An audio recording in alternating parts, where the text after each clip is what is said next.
Welcome to The Learning Curve, the podcast for parents and educators, where we discuss positive parenting and supporting your child on their learning journey.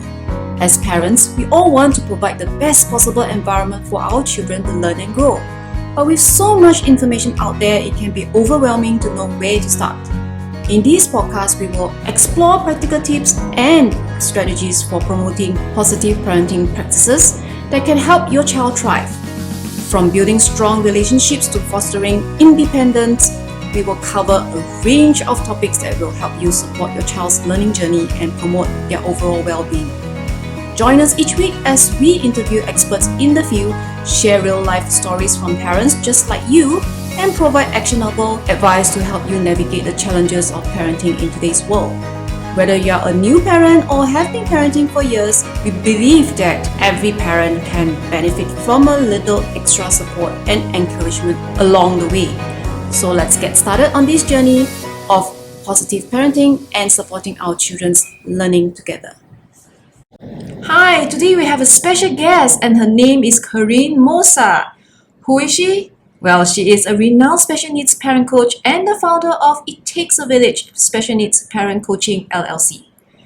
Carinne holds a degree in elementary education and psychology from Southern Connecticut State University, as well as a master's degree in communications from New York University Steinhardt School of Education.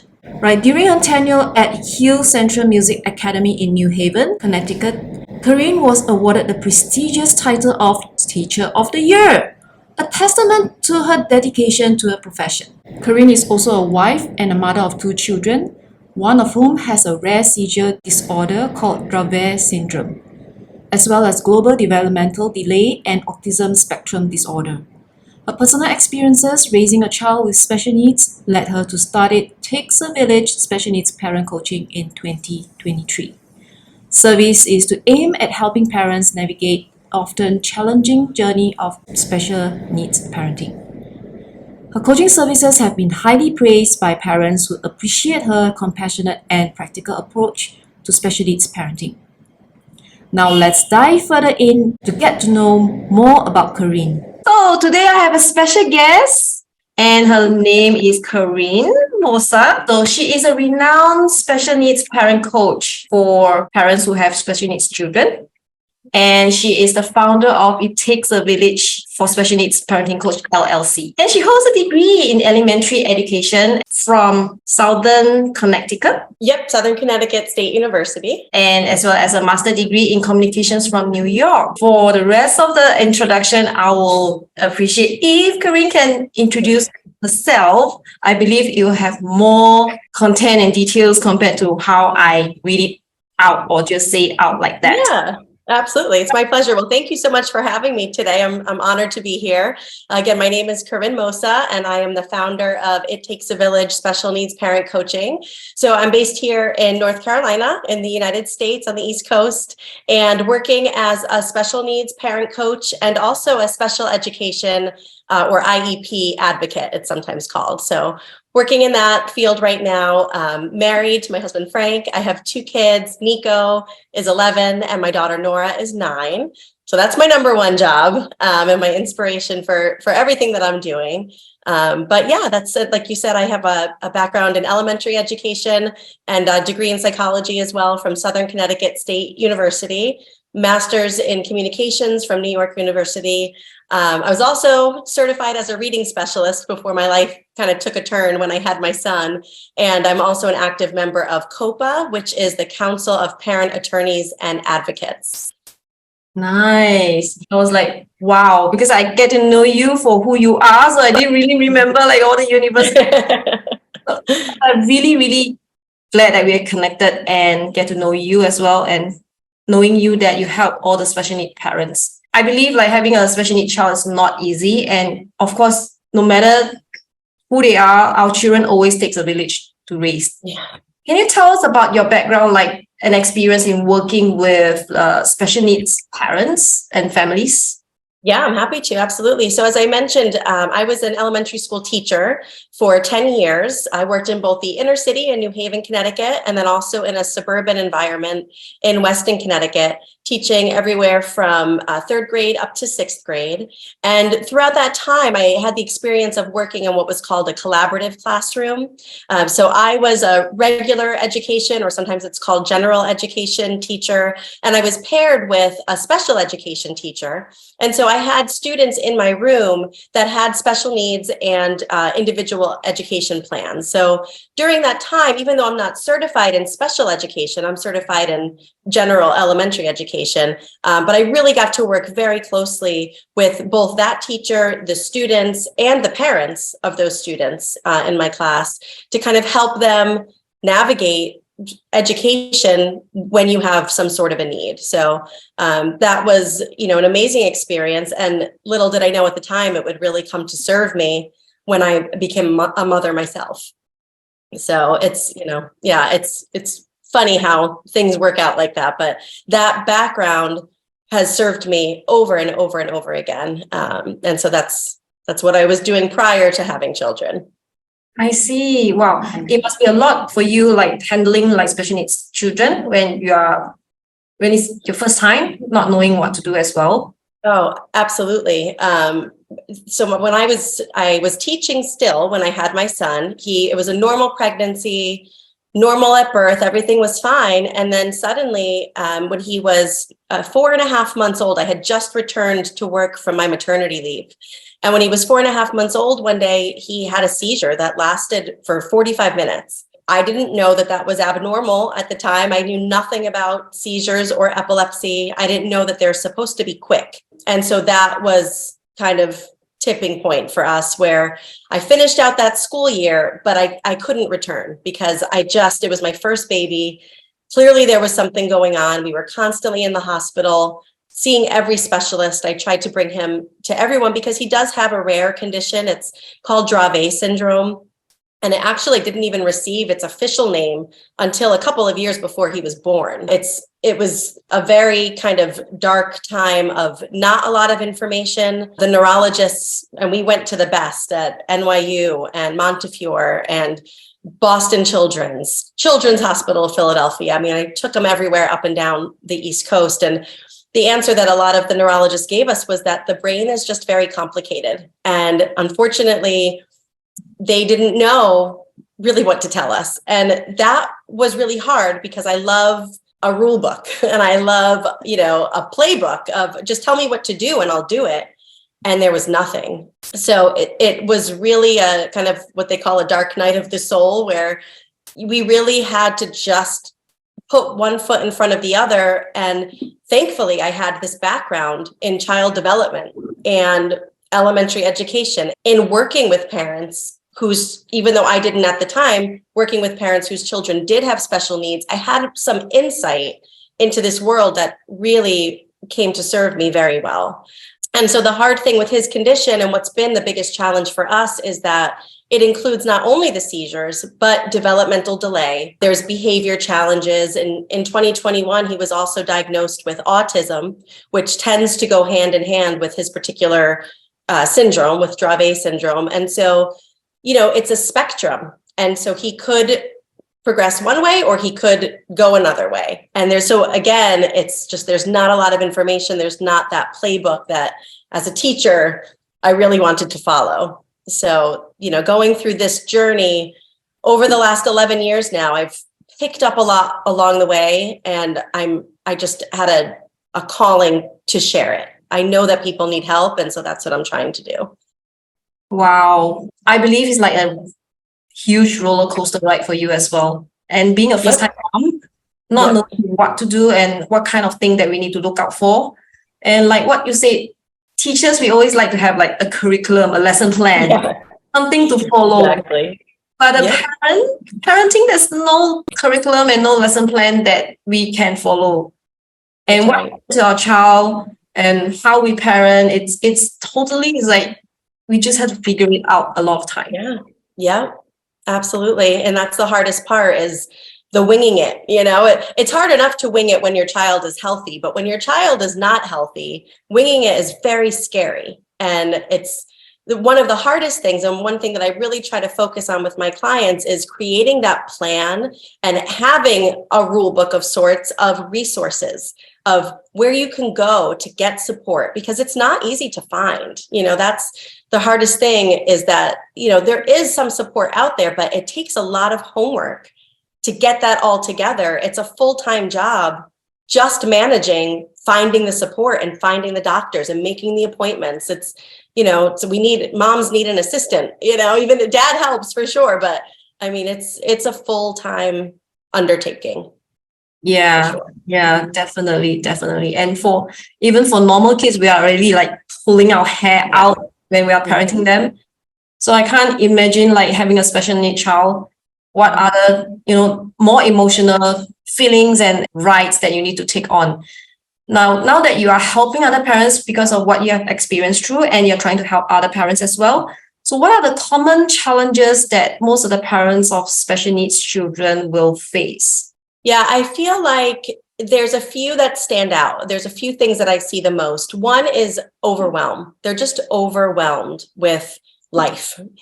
There's that loss of identity, loss of your dream for your family and for your children. There's all of these new responsibilities. There's perhaps loss of a career. Like I left my teaching career so I could take care of him. There's so much going on in addition to just having a new baby or having a child. There's so much else that goes into it. And so I think parents are very overwhelmed. The other is isolation. I think that we desperately want to keep up with our friendships and with neighbors and parties and things that are going on, but you can't.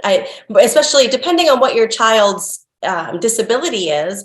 Some children with autism are flight risks. And so you can't go to a backyard barbecue that's not fenced in, because your child might run into a busy street. Or, in our situation, my son has heat sensitive seizures. So we can't just go to the beach with the family. We have to make sure that he's cool and that his temperature is under control. And so as much as friends and family obviously still include us in things, at the beginning especially, it was very isolating, because everything that we used to do, we just can't do anymore. And so that, I think, is something that a lot of people struggle with as well. And then the third thing I think is, and this is a tricky one, because it's one of those things where I was going to say the third thing is grief. And it's a tricky thing because it's, you're grieving, not in the typical sense of the word, but you're grieving for the life that you thought you would have, the family you thought you would have. You're grieving for your child, for the life that you dreamt of before they were even born. And it's a hard thing because there's guilt wrapped up in that. We don't want to act like we're not grateful for our child. Of course we are. We're human, and there's a lot of really conflicting emotions. And I think it all ties back to expectations. We have these expectations that kind of come out of the sky for what we thought our life would be. And then when real life sets in, and inevitably, no matter what your challenge is, there's going to be challenges in your adulthood and in raising kids, it shifts everything. And so I think that dealing with the grief and the acceptance of what this is and what does this mean for my family, especially when the child has a condition that's on a spectrum, or that, there aren't a lot of answers for, because I hold on to hope that he might, have more typical behavior someday, or he might be able to hold a job one day. I don't know what my expectations should be for him. And so that's a grieving process as well. So I think it's the overwhelm, the isolation, and that complicated grief of a vision of what you thought your life would be. Yeah. After what you mentioned, I come to realize that that's actually a lot that a parent can take. And a lot of parents with special needs, they also have this kind of like the feelings that you mentioned. And a lot of them are hiding in a way because Some find it embarrassing to mention, too embarrassed to ask question, or where should I look out for? Where should I look for help or support when I need it? So there's a lot of unknown, especially with special needs children, because the parents with special needs children is not a lot. It's not common. Yeah. And a lot of parents are feeling lost, like, oh, what should I do? Who should I look for? Who Absolutely. can I talk to? Who can I talk to? Right. So you don't have anyone to talk to. Even for a normal mom like me, I also find it so lonely at times. Yes. Mm-hmm. When my kids not obedient or not listening, it's like, I'm so frustrated. Who can I talk to? Who can I vent my, my emotion to? And where can I let it out? So there's a lot of all this support is so needed for all these parents. And I'm really glad I get to know you and get to share with all the parents out there that you are here to help them. Yeah, thank you. Yeah, I think that is the hard thing. There is that shame. Sometimes it depends. I've never felt that with my situation, but I know there are parents out there that don't even want to admit that their child has a condition or might be different in some way. So that's a stumbling block all on its own. But then for me, someone who I'm happy to talk with anyone about it, I want to have that connection with people and that understanding, depending on who you're talking to. If you're talking to someone who doesn't have a child with special needs, there's only so deeply that they could understand what you're going through. And as the parent of a child with special needs, you don't want to come off as a burden or a downer to everyone else, constantly complaining about my sad life. You know what I mean? Like our sad situation. It just, so that can be hard. And then in trying to talk to other parents of children with special needs, we're all so busy. We don't have time to sit and have a conversation. I've tried a few times to have parents over and do play dates with their child who has some sort of a need and my son, and we can't sit and talk. We end up chasing our kids around the whole time, or, and so it's isolating in that way as well. And so that's what I'm really thrilled to be offering, is someone who gets it. I get it. You're not complaining to me. I would never take it as complaining. I understand what you're going through. And I'm just happy to walk people through it and actually give them that plan. I alluded to it at the beginning, how I just wished I had a plan. And so that's what I've created, is a step-by-step plan for people to navigate the complexities of all of this. Right. In the case, like what kind of plan or what kind of strategies or techniques that do you recommend that parents to practice? Firstly, I believe all these is the parents will have to do it on their own. Take care of themselves first before you can take care of others, like what you have mentioned before. Absolutely. In the airplane, you have to wear the mask first before you can help others to put on the mask. Yeah. What is the techniques or strategies that you recommend the parents to practice that self-care and maintain their well-being, especially the emotion and mental, before they can give more love to their child? Yeah, it's such a great question. And it's a hard question, because we are so consumed with our children, healthy, typical children or children with special needs. As moms, we become consumed with them, their happiness, their health, their safety, everything. And so it becomes very hard, especially when there's other needs involved, other caretaking needs or caretaking that goes on way beyond toddlerhood or early childhood, that it's tricky to tell someone, just take care of yourself first. When I was told that, I would, kind of shake my head and be like, when, how? I can't. And 11 years into this journey, I realized that it's just a non-negotiable. You have to, or your whole family will suffer, your child will suffer, and you will suffer. Your marriage will suffer. It all suffers if you are not taking care of yourself. Now, that doesn't mean that's all you do day in and day out, and you just don't pay as much attention to everyone else. It's carving out little nuggets of time wherever you can in the day, even if it's locking yourself in the bathroom for 5 minutes and putting on a little face mask and something for you. it has to be done. And so what I've created is called the PEACE protocol for parents. And it's basically, PEACE is an acronym. Each letter kind of stands for a different part of the process.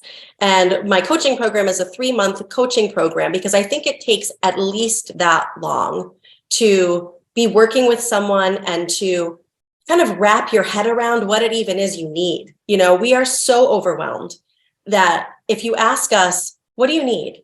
What's it like to be you? A lot of parents can't even tell you because they haven't had time to have the thought of what do I need? And so, it's a 3-month program where we're going to walk through each of these steps to get you to the other side. And the other side in this case is just embracing your new normal, letting go of those visions, letting go of those expectations, and really accepting where you are at this point. And so, briefly to your question of what are the steps that for my PEACE protocol in particular, the P stands for just what we were saying, prioritize your self-care. It's got to be a priority. You could roll your eyes, you could say, I don't have time, but if you don't do it, the rest is going to be a failure. So like you said, you have to put your own oxygen mask on first. There's a reason why we're instructed to do that when flying. The E is evaluate your problem areas. I love Tony Robbins. The great Tony Robbins has said, you can't manage what you don't measure. And so one of the first things that I do with parents is I actually have them complete a caregiver burnout or caregiver stress test to kind of put words around, put a rating scale around where are you stressed? Is your marriage the biggest problem? Are you really struggling with your relationship with your partner? Because let me tell you, when you have different parenting styles, it's hard enough when your child is a typical child. But when you have a health condition and, you better be on the same page. And so that could be a learning process for people. So that could be their biggest stress area. Their biggest stress area could be their own personal health. We are in constant fight or flight because seizures could happen anytime. So I can't take my eyes off of my son ever, and so imagine that, think about that.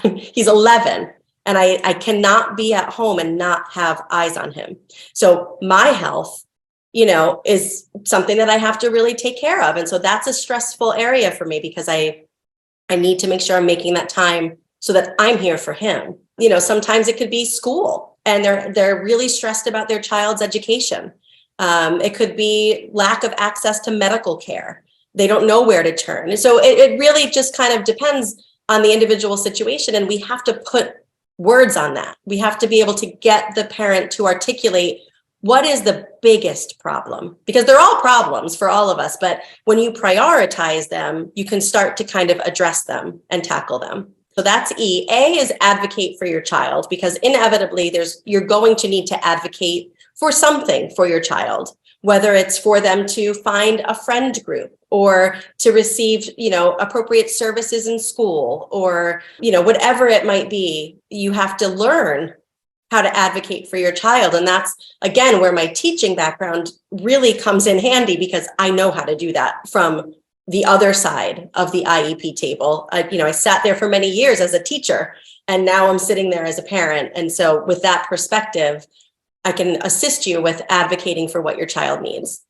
C is create a new normal. So now that we're doing all of this work, and again, this is, several months into this process, what are we doing to create a new normal and create habits that will stick? Because we could talk all about these lofty goals, but if they're not going to be habits that you'll actually do, then what's the point? So we work a lot on establishing this into our daily routines and making this our new normal. And then E is kind of one that goes on and on forever. It's evaluate and adjust accordingly, because you're never going to be done with dealing with this journey. It's going to be constant because your child is evolving and growing and changing. You're growing and changing.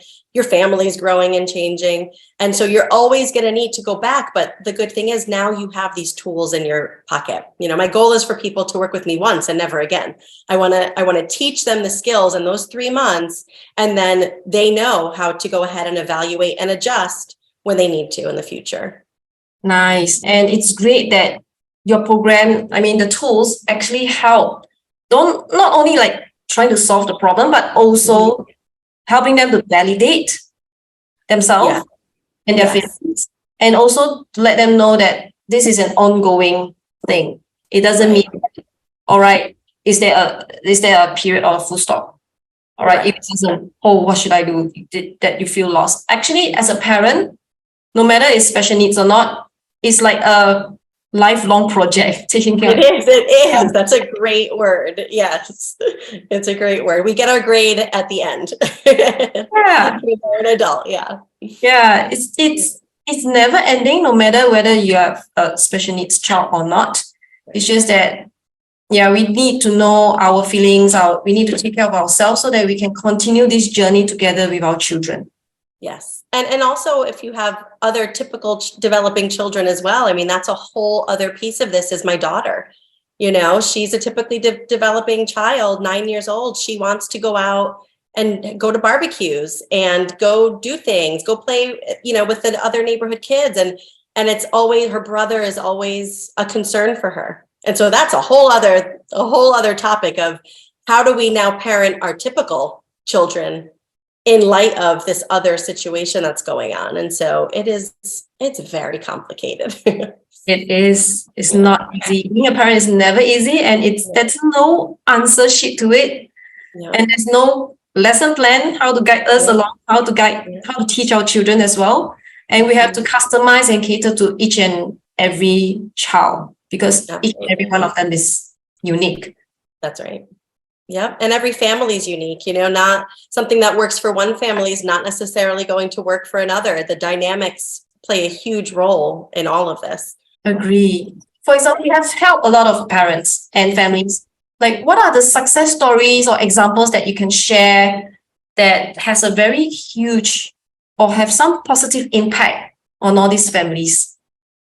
The biggest thing is helping people to shift their mindset. I think that it's, you know, a simple conversation that you could have with someone. I think the biggest, when I see their face change and I can see the understanding, is when I'm sharing with them that I've been there. I get it. And here's what you can do, you know, whether it's a school issue or a home life issue, and being able to give them some tactical advice. I just see their face kind of lighten. And it gives me so much joy to see that, because it's like, okay, like everything I've gone through is not for nothing. Like I'm able to now affect this person so that maybe I could save them some of the time on the journey that I spent suffering. And so I think I count those as my biggest success stories, is just seeing the understanding on the parent's face when, you know, we're talking about something that they can do, or testing that they could ask for that they didn't know existed, or explaining to them what their rights are, you know, coming into a meeting with school, really helping them understand, you know, you need to know all of this, and kind of giving them a shortcut to all of that. Because again, like I said, we're busy and we're overwhelmed. So being able to give people straight answers, solve a problem for them, is one of my biggest successes. When I'm listening to it, it's like how I teach the students. Yeah. And they manage to solve the problem with their wow face and the twinkle in their eyes. Is like, I know how that feels. That's a teacher's love language. Yeah. It's great that you have like a teaching skill where you can also like use your skills to guide and teach other parents as well, on top of teaching your own children. And I believe a lot of parents will need that with your guidance and what you have gone through. The parents who are lost, they can skip all these steps because you went through it. You know how to guide them along, which is really helpful. And knowing that someone is there to listen. Yes. Just listening, I think it's huge support and a huge help to the parent. Yes. And not, you know, a therapist or a friend that's never been through it, someone that has been through it. I think that's the key piece, because I understand. I'm not judging. I never look at it as you're complaining, because I have been where you are. And I think that's a crucial part of the success of it as well. Yeah, it's very different from compared to going to a doctor or therapist for advice, because what they say is just do it. This is the step, do it. Yes. It's like feel the emotions or the connections with that Yes, professional. Yeah, comparing to someone who has been through it. absolutely. Absolutely. It's one of the biggest pieces of it. I think, when our doctor's office is here, I'm not sure how it is in Singapore, but here we get 15 minutes in there. That's it. I have 15 minutes and I have this whole child and I have so many questions, and so just having someone that will sit and hear you and relate and has some answers, not all the answers for sure, but some answers, I think it's invaluable. Yeah, totally understand. It's like students who need a tutor rather than just going to school, coming back, and then you got no one to ask after that. Right. Yeah, you feel Right. lost, don't know where to go, what to do. Yeah. Yeah, having a coach is so much better than going to the doctor. Absolutely. Yes. That's what I think anyway. Yeah. Yeah. Yeah, for All sure. right, thank you so much for the sharing. But before we end, I would like to ask you one last question. What advice or encouragement that you would give to the parents who may be feeling really, really overwhelmed or isolated at this moment? I would say, one, embrace it. Just embrace it. I mean, that you could fight it for as long as you want. You could just keep fighting and going uphill. But if you just stop and say, okay, like this is what it is, adjust those expectations and embrace it, and then seek help. Find someone, whether it's me or someone else, find someone that can walk you through it. There's no reason, now that we have It Takes a Village, there's no reason to go through it alone. And so that would be my biggest advice. Wow, thank you. And I take that as well. Advice. I need that as well. Oh, I'm glad. Yeah, sometimes like when you parent your children, it's like, you have so much frustration and you have Yeah. to do all the housework or whatever. Mhm. It's all coming in. It's really, really overwhelming, even for a normal parent. Absolutely. Absolutely. I see it with my daughter. If I just had her, I would also be very overwhelmed. So it's not exclusive to special needs. It's just an extra layer. Yeah. Yeah, definitely need that advice as well for myself. Good. And I hope with all the tips that you have shared, and it's really helpful for me. And I hope all the parents out there who are listening, I hope that this will be useful for you as well. All the parents out there who are listening, and don't forget to embrace. Yes. Thank you so much, Carinne, for being my guest. Of course. Yeah. Thank you for having me. I enjoyed it. For those who are looking to find where Carinne is, yeah, you can check out the show notes and or the description to find your link to the website and to your social media as well. So if you need any further advice, any coaching, do look for Carinne Mossa. Thank you, Carinne. And Thank you so much. I appreciate it. you. Thank you for tuning in to The Learning Curve, the podcast for parents and educators. We hope you found our today's episode helpful in supporting your positive parenting journey and your child's learning and development. If you enjoyed this episode, be sure to subscribe to our podcast on your favorite listening platform so you will never miss an episode. And if you found value in what you heard, we would appreciate it if you could leave us a rating and a review. This helps us reach more parents like you who could benefit from our content. We also want to hear from you if you have any questions, comments, or feedback. Please don't hesitate to reach out to us through our website or social media channels. We are here to support you on your parenting journey and are always happy to hear from our listeners. Thank you again for listening, and we look forward to sharing more valuable insights and strategies with you in our next episode.